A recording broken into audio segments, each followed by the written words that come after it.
अस्सलाम वालेकुम guys, welcome to another video. और गाइस मैं आज एक्साइज के ऑफिस आ गया हूँ टोकन टैक्स रिन्यू करवाने अपना। तो लेट्स सी जो ऑनलाइन आ रहा था वही है या कुछ और है, तो मैं आपको अपडेट कर दूंगा। और ये है फॉर फाइलर, नॉन फाइलर। और नॉन फाइलर के लिए मैं देख लेता हूँ। और मैं गाड़ी नहीं पार्क करके जा रहा हूँ इन पार्किंग, लेकिन फिर भी मैं क्रुक लॉक लगा रहा हूँ। सही है, तो आप अपनी गाड़ी सिक्योर रखें, क्रुक लॉक की ज़रूर लगाएं क्योंकि गाड़ियाँ चोरी हो रही हैं आजकल। तो जस्ट बी सेफ।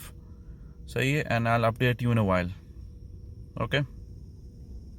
अच्छा guys, I am all done. काफ़ी टाइम लगा है और बहुत पथेटिक हालत है आपके एक्साइज के ऑफिस की। बहुत ही बुरा हाल है। इधर से लाइन टूट के इधर जा रही है, उधर से लाइन टूट के इधर आ रही है, ऊपर से नीचे जा रहे हैं, नीचे से ऊपर जा रहे हैं। खैर उसको बाद में डिस्कस करेंगे।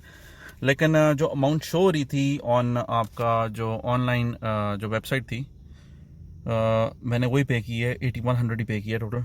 और गाड़ी देख लें आप, एक्वा है, ठीक है। तो it was the same amount.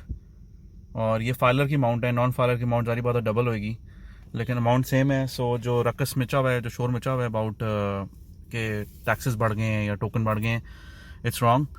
तो ये वेरीफाई कर लिया, अब वेरीफाई हो गया है ये। तो आप भी जाके करवा लें अपना टोकन। इन दिनों ना कराना, रश बहुत है एक्साइज के ऑफिस में, कुछ दिनों बाद ही करवा लेना जाके, लेकिन ज़रूर करवा लेना। और become a filer as soon as possible, कि आपको थोड़े से ज़रा अमाउंट थोड़ी सी बच जाएगी इसके पीछे, वरना आपको डबल अमाउंट देनी पड़ेगी। और guys, thank you for watching, have a nice day और अल्लाह हाफिज़।